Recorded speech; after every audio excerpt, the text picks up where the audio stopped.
ជំរាបសួរបងប្អូនទាំងអស់គ្នាថ្ងៃនេះនាងខ្ញុំមកធ្វើពងទាកូនស៊ីឆាន់ចាមុខម្ហូបនេះជាប្រភេទមុខម្ហូបរបស់ជនជាតិចិនណាបងប្អូនដែលជនជាតិចិនគឺជាទូទៅគេយកពងមាន់ណាហើយបើខ្មែរយើងចង់ហូបអញ្ចឹងឃើញបងប្អូនយើងមួយចំនួនគាត់កំងមក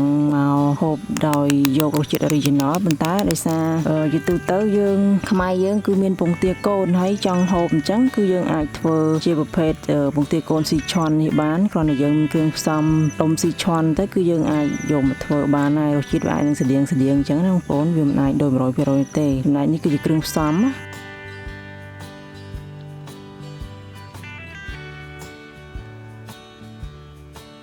ចាឥឡូវនេះខ្ញុំចាប់ផ្ដើមធ្វើដោយយកទឹកដូងបងប្អូននេះខ្ញុំយកទឹកដូងមួយផ្លែមកគេចាក់ចូលក្នុងឆ្នាំងមកហើយដាក់គល់ស្លឹកគ្រៃរំដេងស្លឹកក្រូចសើចហ្នឹងដាក់ឲ្យមានដុំស៊ីឆាន់ចំនួន1ដុំហើយដុំស៊ីឆាន់នេះខ្ញុំដាក់ដាំជាមួយនឹងទឹកដូងហ្នឹងរហូតតតែរលាយល្អហើយនេះខ្ញុំបានបន្ថែមរសជាតិអីផ្សេងទេបងប្អូនដាក់ដុំស៊ីឆាន់1ដុំមកគឺវាល្មមតែម្ដងហើយទឹកដូងគឺវាមានរសជាតិផ្អែមបងប្អូនអញ្ចឹងវារសជាតិវាឆ្ងាញ់តែម្ដងហើយនេះខ្ញុំទុកឲ្យដុំស៊ីឆាន់វារលាយល្អសិន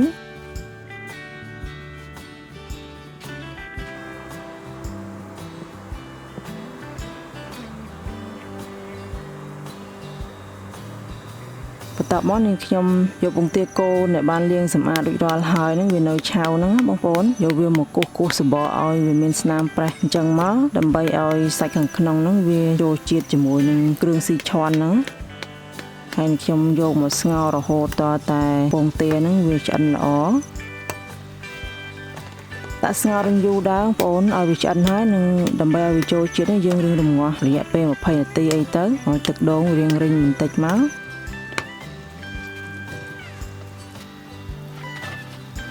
ដល់ពេលដែលស្ងោរទៅឃើញវាមានស្នាមប្រេះអញ្ចឹងបានន័យថាសាច់ខាងក្នុងវាចូលជាតិនឹងគ្រឿងស៊ីឆាន់នឹងខ្លះៗណាបងប្អូនហើយទឹកស៊ុបស៊ីឆាន់នេះដែលយើងយកមកស្ងោរពងទាហ្នឹងយើងអាចហត់ញ៉ាំជាមួយនឹងពងទាហ្នឹងបានណាបងប្អូនចាឥឡូវឃើញថាវាប្រេះសបកប៉ុណ្ណឹងហើយវាឆ្អិនល្អណាបងប្អូនអញ្ចឹងខ្ញុំស្រង់ចេញហើយពេលដែលយើងយកមកញ៉ាំហ្នឹងគឺមានជីពងទាកូនមានទឹកម្រេចហើយនឹងជ្រក់ខ្ទឹមដោយតែយើងហូបពងទាកូននឹងធម្មតាដែរណាបងប្អូនគ្រាន់តែយើងយករសជាតិវាជារសជាតិស៊ីឆាន់អញ្ចឹងណា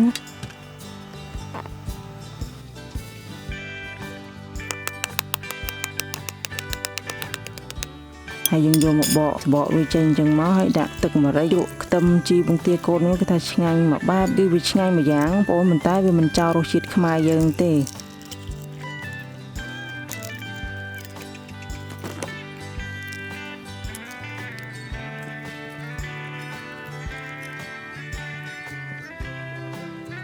តែនេះតំណងណាអញ្ចឹងបងប្អូនអាចសាកល្បងធ្វើហូបបានណាអញ្ចឹងវីដេអូរបស់នាងខ្ញុំក៏សូមបញ្ចប់ត្រឹមហ្នឹងបងប្អូនកុំភ្លេច Subscribe YouTube Channel របស់នាងខ្ញុំម្នាក់មួយផងចាសសូមអរគុណសូមជម្រាបលា